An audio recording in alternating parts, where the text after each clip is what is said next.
The cost of risk is always higher, right? And the cost of risk you only know when it happens. But that's why the omnisourcing part is important to avoid that cost of risk. And we've seen obviously what it does to cost when it does happen, and when companies are not prepared, because then indeed it does rise it. So but we it is an explain that as investment. one-off. That's just an anomaly, right? Well, China was shut, we couldn't get the product out, it's impacted supply chains, quarter-on-quarter basis. We can flag that up to investors. But what we're talking about here is quite different. Over the course of time, the margins are compressed for a long time, for years. That's the difference, isn't it? It is the difference, and what we have to look at is to find other ways to save cost, because supply chains get more complex.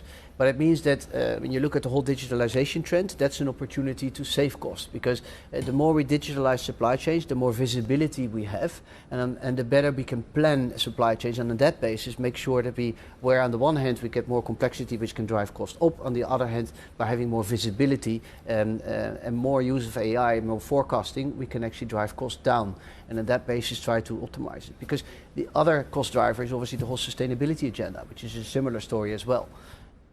I want to go back to your initial mild disagreement, if I may, and challenge you a little bit as well from my point of view. Just explain to me, because I've been doing quite a lot of work on globalisation. I did it as part of my degree on globalisation. Now I'm looking at a post-globalised world, and I don't know the difference between globalisation and omnisourcing as you're pointing it out. I thought globalisation was omnisourcing, and I can't help thinking it's slightly more politically sensitive than than the picture you're painting at the moment.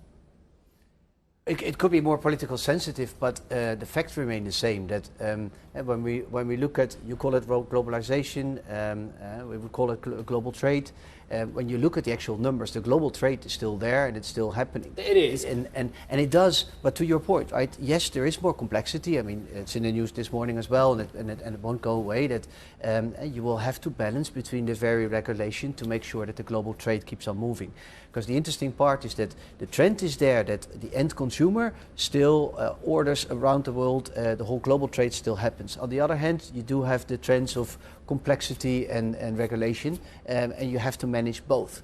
From a DHL perspective, what we're trying to do is to help our customers through that, to make sure that we find that optimal flow where you cover both. Do you know, I'm going to drop that because I think we'll just go back and forth, and I think it's a fascinating debate, and perhaps it's one of those ones where we have at the World Economic Forum or somewhere. So we'll park that for now.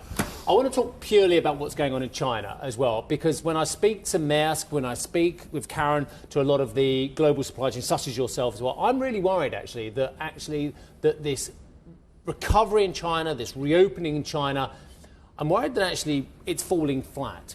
It's not just tepid, it's actually falling flat, and that the volumes are way, way more disappointing than anyone could have thought as well. What is your experience, sir? I think you can't deny the manufacturing volume that there is and will be from China. So that element will be there. So that the volume would fall flat, I don't think so. But that there is